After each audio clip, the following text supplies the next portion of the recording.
Olá, eu sou Luiz Carlos Canceller, candidato a reitor pelo movimento A UFSC Pode Mais, junto com a minha vice, a professora Lacoque. Nesse nosso primeiro contato, eu quero trazer a você um forte abraço e contar um pouco da minha história. Eu nasci em Tubarão e tenho 57 anos. Meu pai era operário e minha mãe costureira. Em 1977, eu ingressei no curso de Direito, aqui da UFSC, onde participei do movimento estudantil.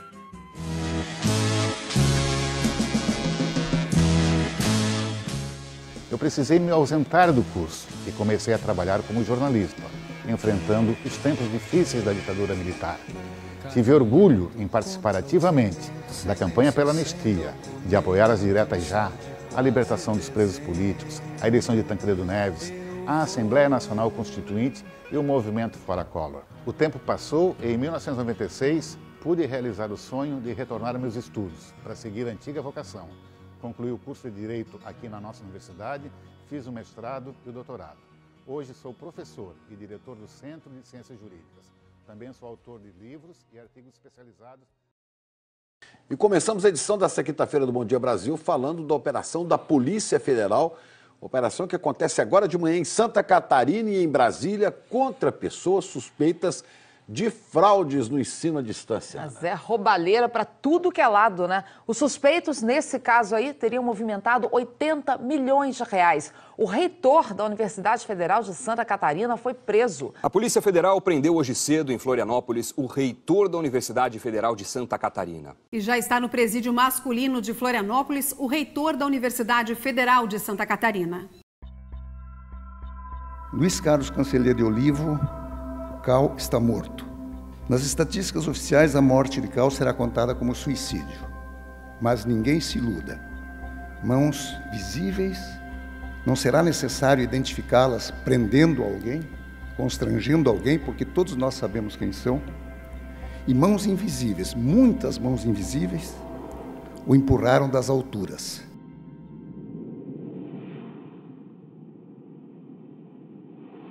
É um exílio, estou na cidade, eu moro a 3 metros da universidade. Eu saio de casa, estou dentro da universidade.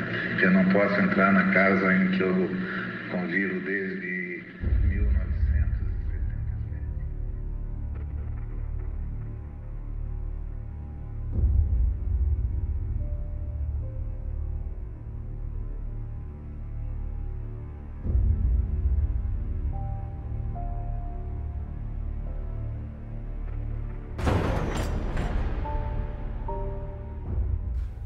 Se eu pudesse resumir numa só palavra, eu diria que Canceller era um homem bom. Um homem de bom coração, um homem generoso, um homem que nunca fez mal a ninguém. Eu brincava às vezes com ele, chamava de Tancredo, ele não gostava, mas ria sobre aquilo, ele sabia o que eu estava querendo dizer com aquilo. Cal era uma pessoa cordata, pacifista, conciliadora, uma pessoa que tinha uma forma de estar sempre tentando entender o outro. Sempre foi um camarada que circulou bem na universidade, um cara de diálogo, um cara sempre disposto a conversar, e essa era a marca dele, né? Tinha um apartamento modesto, morava ao lado da universidade, vivia mais dentro da universidade, no campus, do que no próprio apartamento da sua residência. Um homem que acreditava, às vezes, piamente, às vezes quase ingenuamente, na boa índole das outras pessoas. Um jeito humilde, atencioso, que cativava quem com ele convivia. O professor Canceller fazia questão de atender todos de maneira igual, sem distinção. As portas de suas salas estavam sempre abertas aos estudantes. O Cal, um homem de bem. E ele foi injustiçado. Por isso, Santa Catarina assumiu o seu lado, por tudo que ele representou e pela injustiça cometida. Canceller era uma alma cidadã e Canceller era sal da terra. Tem dias que a gente se sente como quem partiu ou morreu. A gente estancou de repente. Ou foi o mundo, então, que cresceu? A gente quer ter voz ativa, para nosso destino mandar. Mas eis que chega a roda viva e carrega o destino para lá.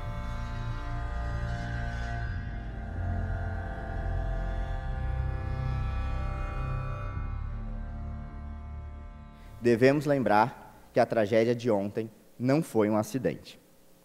Um desafeto político, uma denúncia deturpada, um processo arbitrário, conduzido por uma delegada, possivelmente inconformada por ter sido afastada da Lava Jato.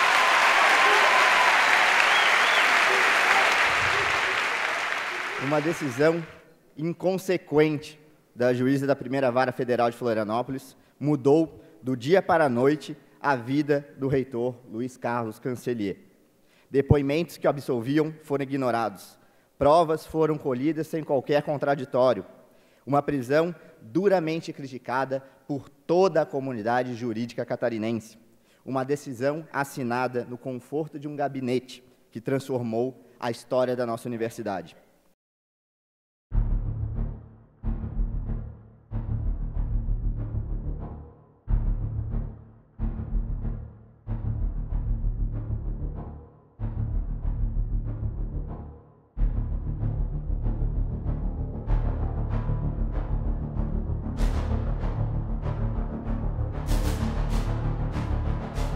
O que houve foi um atentado, se não ao Estado Democrático de Direito, a um cidadão de bem, a um cidadão que não tinha antecedentes criminais, a um cidadão que não era réu e que morreu não sendo réu. Um cidadão acusado de obstrução de justiça, enquanto o assunto ainda não estava no âmbito da justiça. Então, sim, um atentado grave a um cidadão. Todo atentado grave a um cidadão, toda a violação de direitos civis e políticos, toda a violação de direitos humanos, é, de certo modo, sim, um atentado ao Estado Democrático de Direito. Desde lá dos atos de 2013, que essas ações, essas atitudes fascistas vêm acontecendo.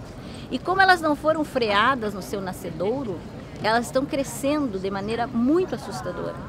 Então, eu não chamaria isso de um movimento fascista, mas eu chamaria isso de atitudes fascistas que crescem e que são muito perigosas. Isso aí nós temos muito, é o legado da ditadura também, que sobrou para nós. Essa história a inversão do ônus da prova. Sim, não havia acusação, né? Ele está sendo... o que mais impressiona, que não havendo assim fatos a imputar, né, foi como a notícia chegou, né, assim, de uma forma bombástica, e que ele não teria vida suficiente para ficar desmentindo o impacto que causou uma notícia dessa, uma notícia que não tinha base, né? Eu acordei, estava vendo o noticiário pela manhã, e nós todos sabemos que esses tipos de investigação são sigilosas, e às 6h30 da manhã já estava estampado, né, a foto dele nos noticiários, inclusive filmagens externas da universidade com a Polícia Federal entrando na universidade. Nos causou uma estranheza muito grande, né, porque esse tipo de operação, sendo sigilosa, não poderia ter essas filmagens. Isso, inclusive, pode configurar crime de abuso de autoridade. Lembro que nem na época da ditadura reitor foi preso, muito menos com essa forma de prisão, com essa violência que não tem limite. Penso que é momento da gente entender o ato do CAU como um ato fortemente político e um ato político de defesa à universidade pública e gratuita no Brasil. E penso que devemos centrar forças nessa defesa, porque a instituição corre riscos. A instituição Universidade Pública Brasileira está sob ameaça. E com isso, a ciência e a tecnologia e a soberania nacional. Na primeira noite, eles se aproximam e roubam uma flor do nosso jardim. E não dizemos nada. Na segunda noite, eles já não se escondem, pisam as flores, matam nosso cão e não dizemos nada. Até que um dia, o mais frágil deles entra sozinho em nossa casa, rouba-nos a luz e conhecendo o nosso medo, arranca-nos a voz da garganta. E já não podemos dizer nada. Toda a operação da Polícia Federal, do Ministério Público, da Justiça contra a Corrupção deve ser bem-vinda, em tese, mas a partir do momento que o Estado está na mão dessa gente, desse Ministério Público, com esse veso da Lava Jato, com o Judiciário intimidado, com a mídia em cima deles, e eles querendo aparecer nesse quadro, qualquer delegadinho, qualquer juizeco, qualquer promotorzinho do Ministério Público que tem alguma coisa contra o Juquinha, pode falar à vontade que eles vão amplificar, que a mídia vai amplificar. Então essa gente vem solta, eles estão trabalhando solto nisso. Num país sabe, aquele clássico, né? Fosse na Suécia, essa gente ia para a cadeia. A ética jornalística, eu acho que foi sepultada, né, nesse processo, porque a ética jornalística, se pegar tanto do ponto de vista da sua teoria, quanto do ponto de vista dos códigos deontológicos aqui em toda parte do planeta, diz para seguir algumas coisas básicas. Ter cuidado e respeito com as fontes, ouvir, apurar rigorosamente os fatos antes de divulgá-los, ouvir pessoas com posições diferentes, ter determinados cuidados, respeitar a privacidade do cidadão. Tudo isso aí, a meu ver, está sendo sepultado. Episódio que culminou com a desnecessária e injusta prisão do reitor Luiz Carlos Cancellier de Olivo teve uma divulgação absolutamente equivocada por alguns setores da imprensa, estadual e nacional. Durante a entrevista coletiva concedida pelos delegados da Polícia Federal, incluindo o superintendente estadual de Santa Catarina, ficou absolutamente claro que não havia nenhum tipo de acusação na investigação que se fazia em relação a desvio de recursos por parte do reitor. Tem uma coisa fundamental de ser entendido. A manchete, reitor é preso por desvio de 80 milhões, não é uma manchete da imprensa. É um release de algum setor que chegou plantado na mesma hora e no mesmo tempo no mundo inteiro. Ele foi exposto publicamente, ele foi perseguido publicamente, ele foi julgado publicamente, ele foi condenado publicamente, foi colocado nele um carimbo qualquer e, infelizmente, nós colhemos o pior dos resultados. Ele foi julgado, sentenciado e condenado antes de ser investigado. O outro aspecto é que a mídia tem legitimado a atuação da Polícia Federal como se ela fosse uma atuação sagrada, como se isso fizesse muito bem para o país. Seria se ela fizesse isso em relação a todos e se tivesse presunção de inocência como respeitada. Então, a informação dada de maneira bastante enfática pela própria delegada Érica Marena, que conduziu esse inquérito, é de que contra o reitor Luiz Carlos Cancellier de Olivo não havia a mínima acusação à questão de desvio de recursos. Era só questão de suposta tentativa de obstrução de justiça. Bom, eu tendo essas informações comigo, acompanhei o noticiário da imprensa estadual e da imprensa nacional. E fiquei realmente horrorizado, fiquei até indignado como jornalista e como cidadão com a deturpação da informação. Porque durante a entrevista, várias informações foram dadas. E uma delas é de que a investigação era relativa a 350 mil reais, supostos 350 mil reais, que envolviam a suposta irregularidade, e que o programa inteiro, de 2006 a 2016, teria envolvido 80 milhões de reais em todo o território nacional. E aí, a notícia que eu vi vinculada por Rede Nacional de Televisão é de que o reitor tinha sido preso por suposta acusação de desvio de 80 milhões de reais. Notícia antiética e absolutamente mentirosa. E o pior, esta informação foi repetida à exaustão. Já fizeram o julgamento do reitor. Primeiro com informações equivocadas, mentirosas, né, com o próprio dado dos números que foram todos errados, né, considerando que o reitor teria dado um golpe de 80 milhões, quer dizer, sendo que ele nem estava na ação, mas ele aparece, né, nas matérias como ele sendo o mentor de tudo, né? A foto principal era dele. Aquele comentário de Chico Pinheiro com uma mulher que senta com ele na mesa, os dois o que disseram? Falaram em roubalheira, foi muita roubalheira lá quando veio o release, porque eles também viram o primeiro release da manhã. Só depois é que começou uma reação. E levou dias, porque o reitor levou 18 dias para se matar. Então, nesse primeiro momento e durante todo o episódio, enquanto ele esteve vivo, foi só laço nele, a mídia só batendo nele. Para o público que está em casa, fica como uma verdade quase definitiva. Então esse é um erro básico da imprensa, que é o princípio da desconfiança, que vamos dizer assim, é o princípio socrático da desconfiança. Então assim, sim, isso é o que está me dizendo, mas eu quero desconfiar. Faltou a pergunta incômoda para quem apura, a pergunta incômoda para a Polícia Federal, faltou a desconfiança, faltou aquilo que é da essência da reportagem do jornalismo. Fazer as perguntas que não querem calar para chegar àquilo que é mais próximo do relato verossímil. E com tudo que aconteceu pela mídia, pelo julgamento público que foi dado, ele viu a vida dele no pulso, né? Jogada aos abutres. Se você é neutro em situações de injustiça, você escolheu o lado do opressor.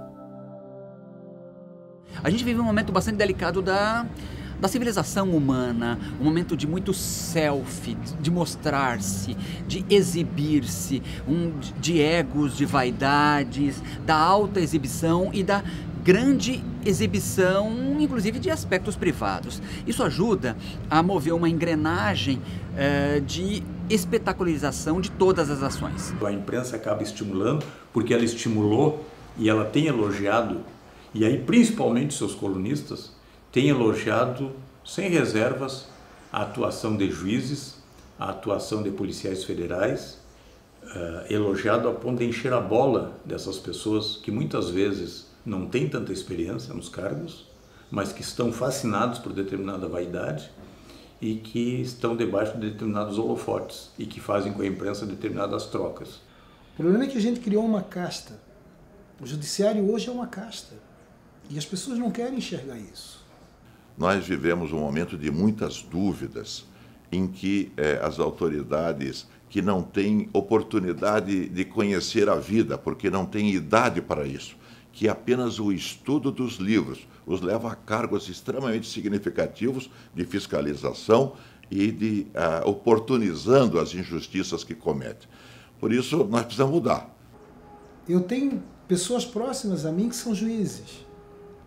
Mas são juízes por força de passar um concurso numa idade extremamente tenra e a única coisa que fizeram na vida foi estudar. Não tiveram nenhum grau de vivência. E, no entanto, ao mesmo tempo que se coloca nas costas dessas pessoas a carga de decidir rumos da sociedade, né, se coloca todo o poder do mundo para fazê-lo. Em nome da liberdade de julgar, neofascistas humilham, destroem, matam.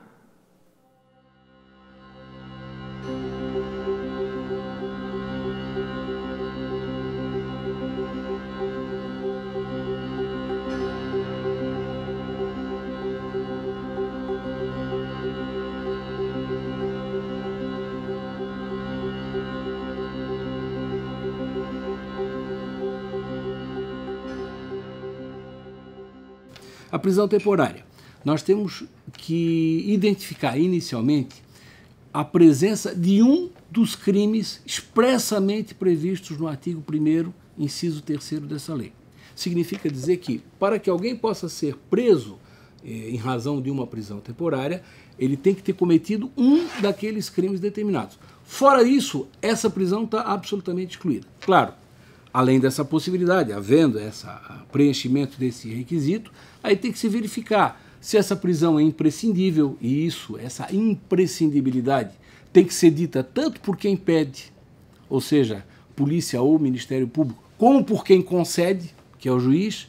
Para decretar uma prisão temporária, são necessários delitos graves, como homicídio, estupro, tráfico de drogas, aí sim, caberia prisão temporária para investigação. Nesse caso, como os delitos que estavam sendo descritos pela autoridade policial não eram delitos graves, ou seja, no nosso entender que não caberia prisão temporária, o procedimento seria intimar as pessoas que estão sendo investigadas para que depusessem, né, e prestassem os seus esclarecimentos, né. Na manhã da prisão do reitor Luiz Carlos Cancellier de Olivo, chegamos na Polícia Federal, logo no início da manhã, eu e o Dr. Hélio Rubens Brasil.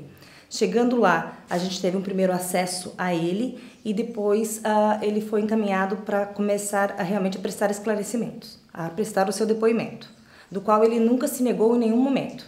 E o pior, a autoridade policial foi fazer uma entrevista coletiva sem sequer saber o outro lado, porque enquanto o nosso cliente estava depondo, a autoridade policial estava dando a entrevista coletiva, sem saber quais as provas e o que aconteceu com ele, qual foi o procedimento que ele adotou, e dizendo coisas que não são inverdades e que isso acaba por desprestigiar o processo penal. Vira um processo penal do espetáculo.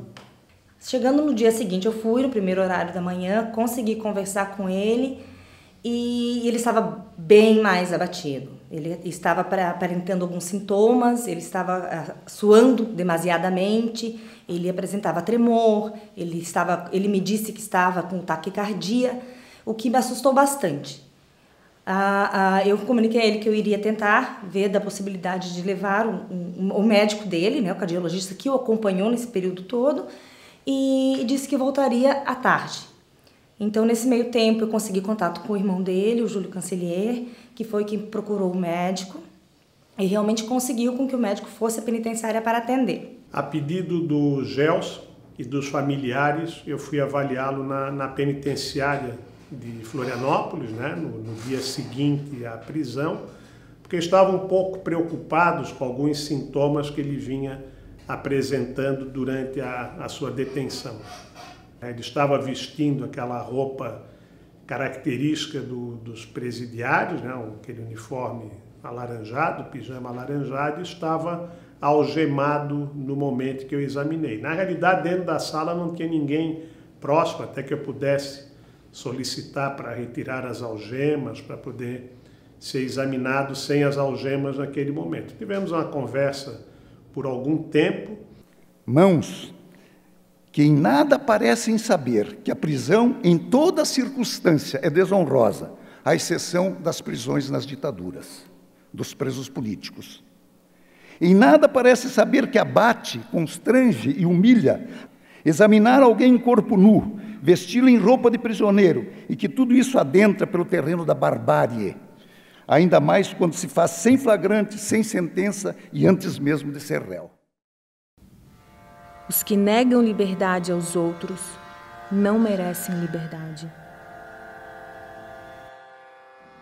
Se o penhor dessa igualdade conseguimos conquistar com um braço forte, em teu seio, ó liberdade, desafia o nosso peito à própria morte.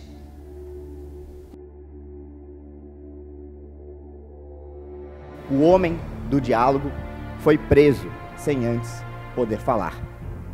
Entretanto, Cancellier não voltaria pela porta dos fundos. Ontem, Cancellier retornou para a Universidade Federal de Santa Catarina pela porta da frente, sem ordem judicial, carregado nos braços dos seus alunos, colegas, amigos e familiares.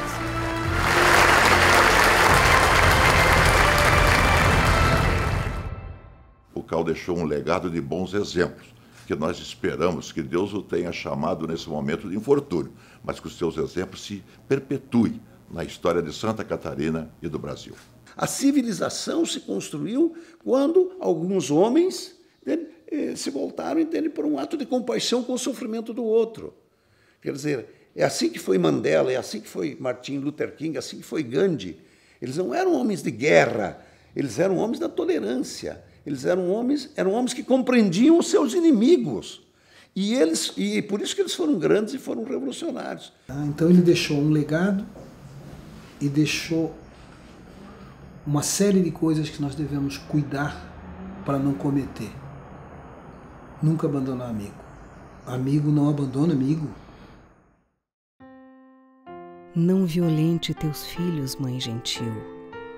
Dê a eles a chance de mostrar que são sinceros os gestos de quem te ama. Que nenhuma voz cale. Levaram quem era conciliador e quem quer ódio e violência brilha. Não é assim, ó Mãe Liberdade, Sabes que teus filhos não fogem à luta. Sabes disso, ó Mãe gentil. Levaram quem beijava teu rosto, quem ao teu lado construiu na luta a tua defesa. E quem deveria abrir suas asas sobre nós, nos fere. Há um punhal sobre teu peito, ó liberdade, que o fascismo padeça diante da verdade. Um filho teu que nunca fugiu da luta, partiu. Partiu repleto de sonhos, partiu amando sua casa. A mesma casa que fora proibido de entrar. Acorda, Mãe gentil, não deixa teus filhos sozinhos. Reage, Brasil. O Cal sempre foi um professor e morreu como professor, nos dando a última lição. A última lição do nosso mestre foi de que contra a mais absoluta injustiça, que contra o terrorismo de Estado, só a tragédia pode chamar a atenção de uma população que vive uma histeria coletiva. Quando a humanidade errou e não parou Hitler no momento certo, quando a humanidade errou e não parou Mussolini no tempo certo, e fiquei pensando, eles estão de volta. Será que nós vamos errar de novo e vamos deixar ele tomar o poder? Porcos e homens se confundem. Fascistas e democratas usam as mesmas togas. Eles estão de volta, temos que pará-los. Vamos derrubá-los novamente. Obrigado.